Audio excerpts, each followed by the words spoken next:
Hi, this is Sherry for Books and Radio Plays, and I'm going to do a little bit different kind of episode today.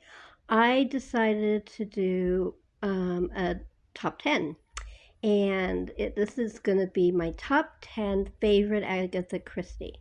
Now, it's not the best Agatha Christie, it's not the most famous Agatha Christie, although there's some really famous books on my list. It's my favorites, it's the ones I love.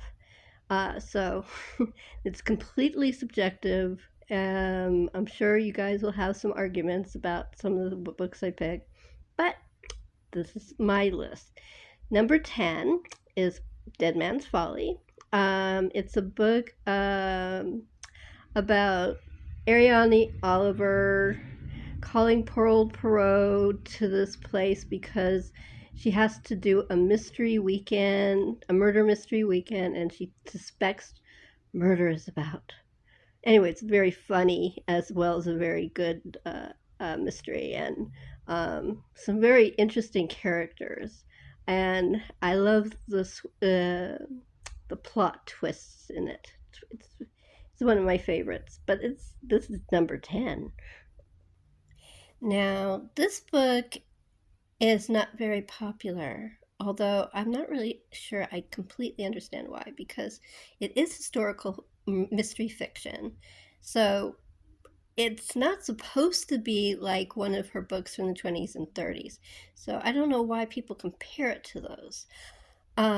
It's extremely well researched about ancient Egypt because she's using an archaeologist who's an expert at ancient Egypt, and Steve Glanville, who the book is dedicated to. And I love it. I think it's a really great book. Now, there are flaws in it, but there's flaws in every book. This book is just really interesting and different, and if you have an archaeological heart like I do, you just eat it up. So, this is number 9. This is one of my favorite Miss Marples. It's number 8, and it is The Body in the Library. The reason why it's one of my favorites is because, first of all, they reintroduced Dolly Bantry and her husband. They are introduced in the short story collection, The 13 Problems. If you've never read The 13 Problems, I didn't include any short story book. Maybe I'll do another one with the short story books, but 13 Problems is really one of my top favorite short story collections of Agatha Christie. It is so good, and Dolly and her are just so good. Anyway, so it introduces Dolly back. And it's just a very interesting idea. Um, Terrible idea. No, that's not the right way to put it. It's terrible circumstances. What happens? What the people who are plotting this do to other people is just horrible. Um, this is why you cannot call Agatha Christie's books cozy. They are not cozy. Um, uh, there is a comfort in reading Agatha Christie. I know that because I found great comfort during COVID reading every Agatha Christie I owned. Even books I didn't have yet, I was buying them like crazy. Yeah. And then I just kind of got myself to the point where I needed other things, and I started stretching out. And then I discovered authors I had never heard of. So see, even if you get into a rut, you can get into a powerful bunch of new books out of the rut. So I recommend that. Anyway, that's off topic. So it's a really good book, and it is my number 8, my number 8 book. I'm not sure why people don't like Miss Marple. I don't get it. I love Miss Marple. So Miss Marple is she's such an amazingly interesting character because she's so bright. And you got to remember, in Victorian and Edwardian England, women were not allowed to do a lot of things that they were in the 1920s and on. So that she, she's what they call a spinster, but she's created a life for herself. And what she does with her life and how she handles things, she's just brilliant. So I highly recommend reading Miss Marples. Okay. Sorry, I was having a hard time framing this. I kept getting a blue glow all over the front of the cover. It was bugging me. Anyway, this is number 6, and it's one of my favorite books, Evil Under the Sun. It's my favorite book because it's fun. It is so much fun. It's one of my favorite Perraults because you just have a good time with it. Perrault is in it from the very beginning.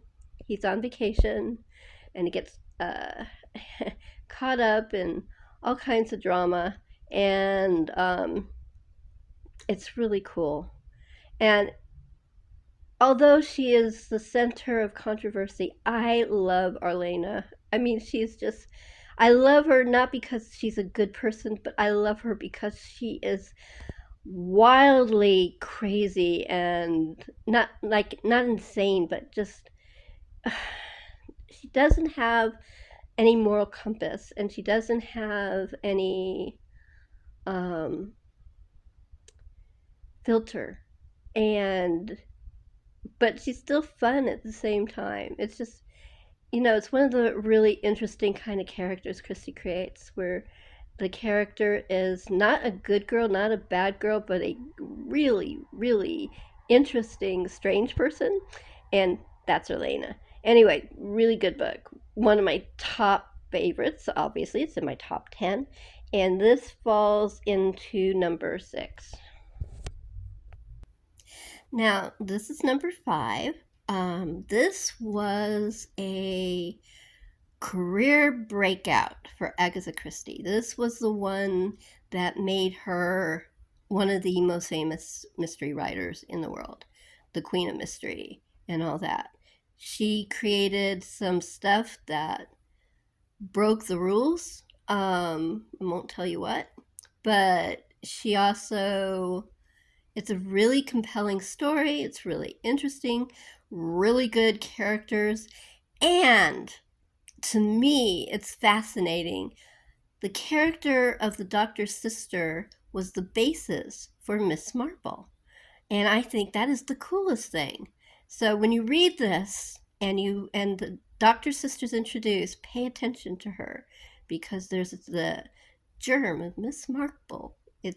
Make it the seed of Miss Marple growing. And I think that's so cool. Okay, number 5. We're in the top 5. And this is in case I think I put my finger over the mic. So we're in the top 5. And I love Tommy and Tuppence. Here's my confession. I have loved Tommy and Tuppence since I first saw the TV series with James Warwick and Francesca Annis.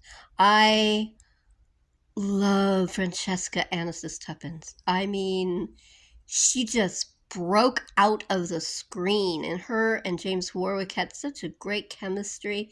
It's just, oh, I love that series. Um, and I guess even though they're fine actors, the ones that were in the second series, that was also called Partners in Crime, I just didn't think it was up to snuff. Even though they were different stories than were in the original, it's worth watching because it has NRM, which is one of my favorite stories of Tommy and Tuppence. But the one, if you really want to get a feel of the 20s, get a feel of the lively couple of Tommy and Tuppence, Partners in Crime. Now, Partners in Crime is a short story collection all about Tommy and Tuppence and how they open their own detective agency. And they do it um, in an interesting way because neither of them have any training as detectives. So they go, but they've read every murder mystery that's come out in the last 20 years. So every one of these short stories are based on one of Agatha Christie's colleagues in a detection club, and I think it's really cool. And because I've been reading a lot more obscure mystery writers and widening my golden age reading of the mystery writer, I now can pick out who she's writing about, because when I first read it, I had no idea. I mean, I read it all the time. It was like my one of my go-to books when I was depressed. So, but yeah, it's really interesting. Um, but definitely fun. It's pure fun. Um, Beautiful, funny 1920s flappers, speakeasies, although they weren't called speakeasies in England because bars were legal and clubs were legal. But it's just really fun. Just such a great book. Highly recommend. I bet you wondered when this book was going to come in. Death on the Nile. Ah, such a great book. Um, it's number 4. It's one of the most brilliant. It's one of her when she was really clicking. Um, it takes place, funny enough, in Egypt on the Nile. Um, and a millionairess, I think that's the way they describe her, um, is on the little boat. A millionairess is on the boat, and it's a little tiny boat, and it's like a steamer boat. So it's very small.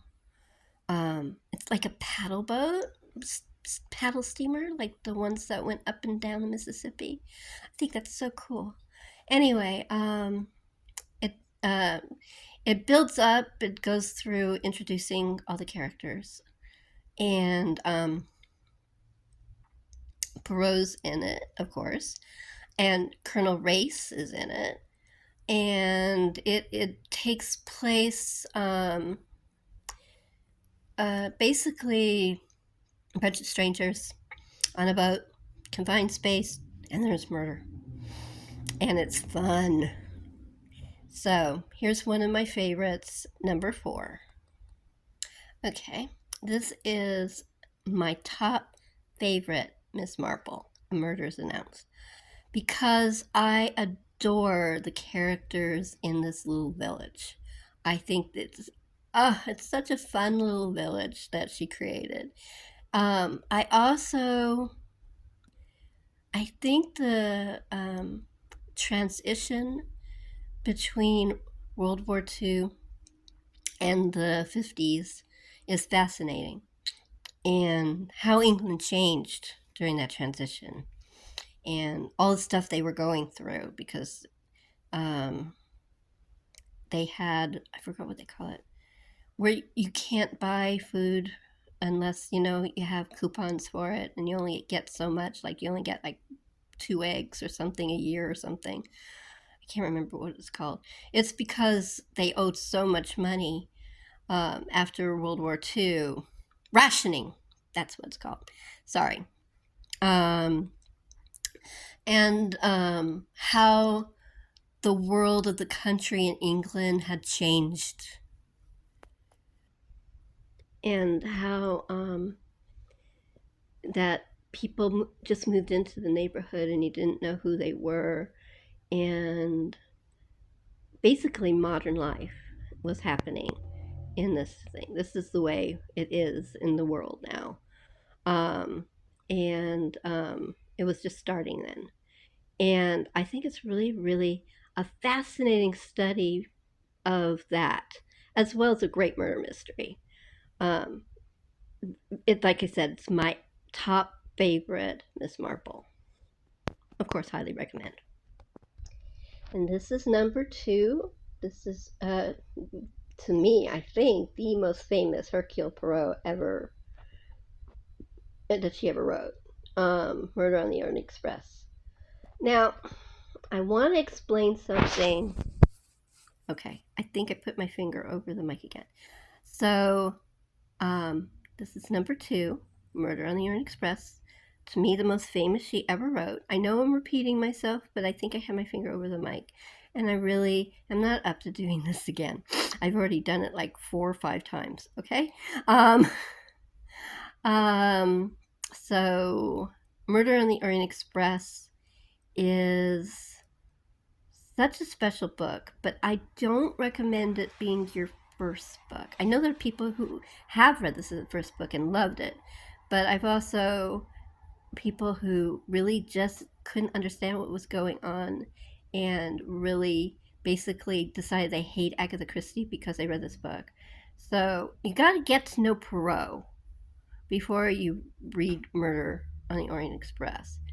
Like I said, there's some people I know who've read this as their first book and loved it. But read a couple other Poirots first, really, so you get to know them. But it takes place, obviously, on the Orient Express. Sorry, hold on a second. Ah! Sorry. My nose is itching, so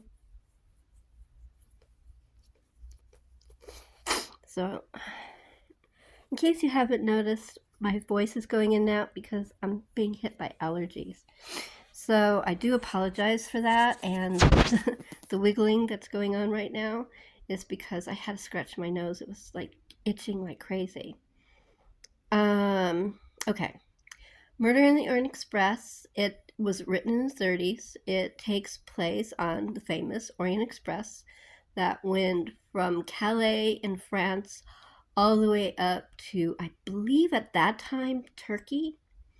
Now it goes from Calais to Venice, which is a great trip, but it's not as incredible. And she took this when she went to the Middle East for the first time. Actually, she took it several times. But I think it was her, they could have gone by ship, but in her memoir about archaeology, This Is How We Live, I think. The Way We Live? Something like that. I can't remember the name of it. But it's really good. It's like a personal journal about her and Max going on archaeological things. She talks about getting ready to go on the Orient Express and her love of the train, and that the ship is just not as comfortable as, and also she got seasick. So the train wins every time because she doesn't get seasick and it's more comfortable, and she loved that train. She just loved it. And my one time going to Europe, I took the train from London to where the Chub was. I think it's what they call it. I think it's the Chub. It's the underground, under the water train to go to France that goes under, that takes you over to France. And I went to Calais for one day and begged the guy when I got there, please stamp my passport. This is my one time in France. You gotta stamp my passport. And he looked at me, okay. So I took, Orient Express wasn't there. This was a long time ago. Not, I mean, long time like the 90s, not long time like the 19, I mean, I'm not that old.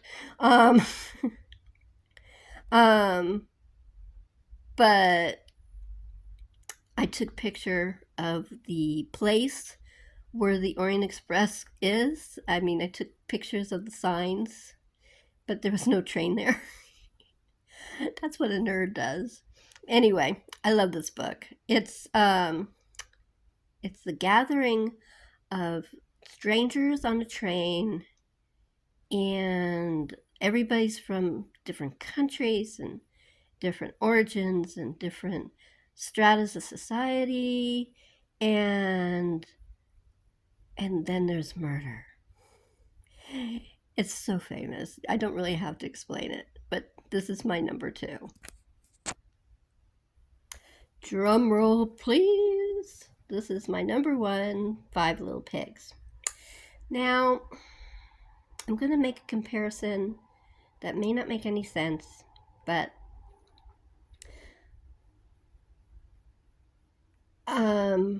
my favorite Jane Austen book now is Persuasion. And it's all about someone who gets a second chance at love and is older, and it's a quiet book. Anne is older. She's all of 27. But she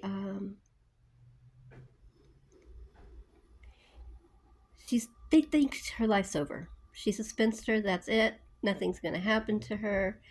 And then the man she loves comes back into her life. Now, the reason I'm comparing that to Five Little Pigs is because people say it's a boring book, but I don't think it's a boring book. I think it's a fascinating character study, and it's a really good mystery. I did not guess who the killer is in this book. People think it's boring because Poirot is asking the 5 suspects, which are the 5 little pigs, pretty much the same questions. Before he does the research first. He goes to the British Library and talks to different experts who were part of the trial and stuff like that. And then basically you hear the interviews he has with the 5 people, and then the 5 people write letters with their story in a separate thing, so you read it again. But read it carefully, because when you read it, you're getting the clue. If you read it and you read it carefully about who the killer is, it's going to hit you on the head. I missed it the first time. I didn't get it till the second time. I didn't see the clue. So it's just such a brilliant book. It's one of her past books about the past.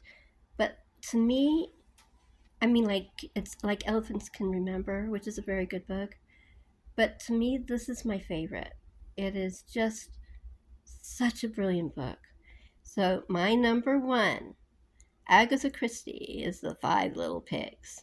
I hope you enjoyed my little countdown and weren't bored by my reasoning. Thank you for listening, and see you next time.